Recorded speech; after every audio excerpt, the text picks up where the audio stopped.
जय श्री गोरक्ष। प्रिय श्रोताओं, आप सुन रहे हैं स्कंद पुराण और आज आप सुनेंगे स्कंद पुराण का भाग 32 तथा माहेश्वर खंड का भाग 31। पिछले भाग में श्रोताओं आपने सुना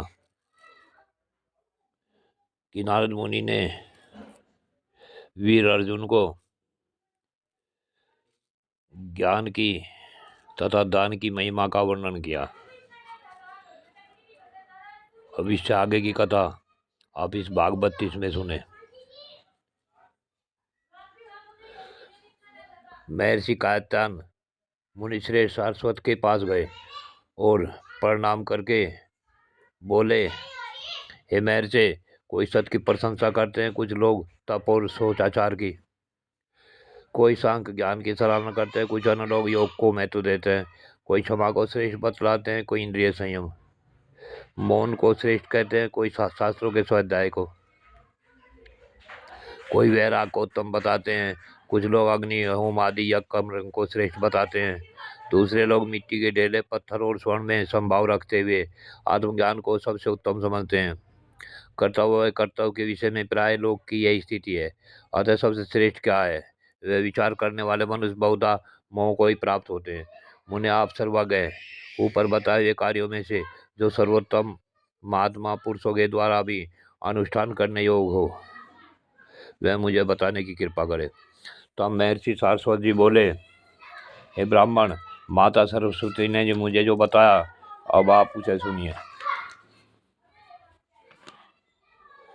यह संपूर्ण जगत छाया की भांति उत्पत्ति और विनाश रूप धर्म में युक्त है। दानी वन और भोग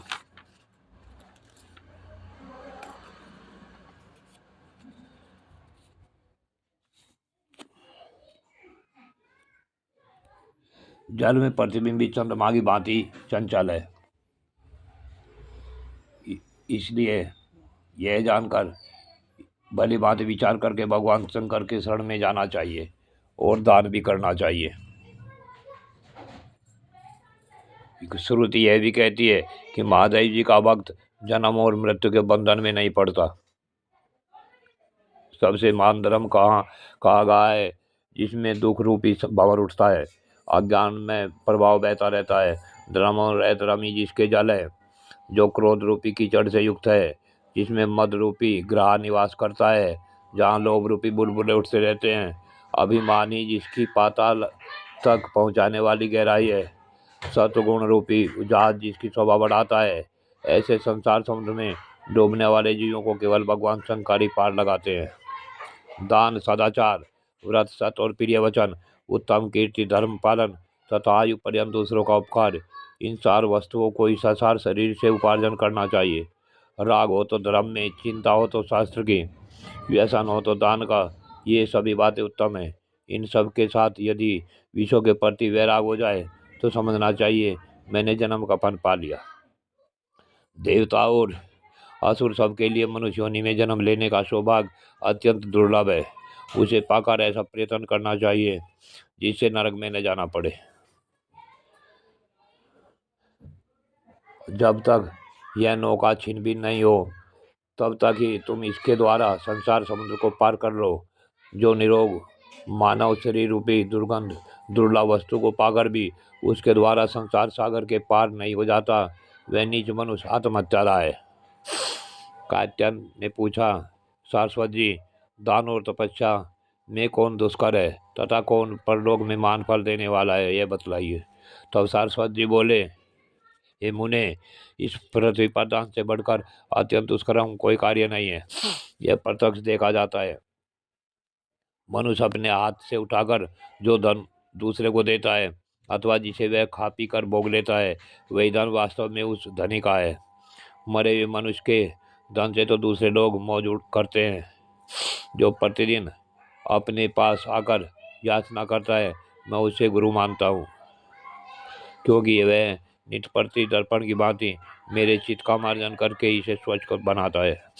बुद्धिमान पुरुष एक ही जन्म में इतना पुण्य संचय कर लेता है जो सहस्रों जन्मों के लिए पर्याप्त होता है।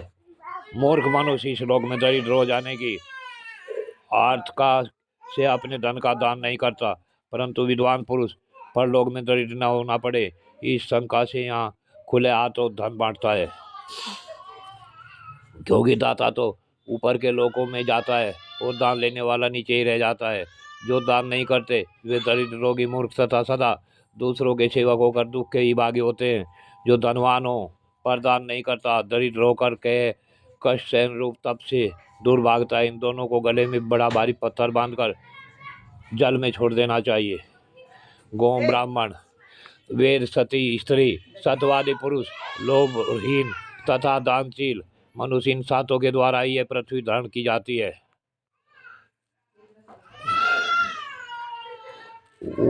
उसी नर देशों के राजा शिवी ब्राह्मण के लिए अपने शरीर को देकर स्वर्गलोक में चले गए।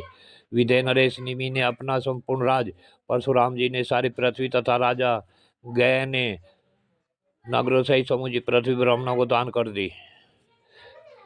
तुम सारभूत धर्म के अभिलाषी होकर भगवान शंकर की प्रसन्नता के लिए सदा दान करते रहो। यह उपदेश सुनकर कात्यायन भी मोह त्याग कर वैसे ही हो गए। प्रिय श्रोताओ, आज की कथा यहीं पूर्ण होती है। आगे की कथा अगले भाग में। जय शिव गोरख।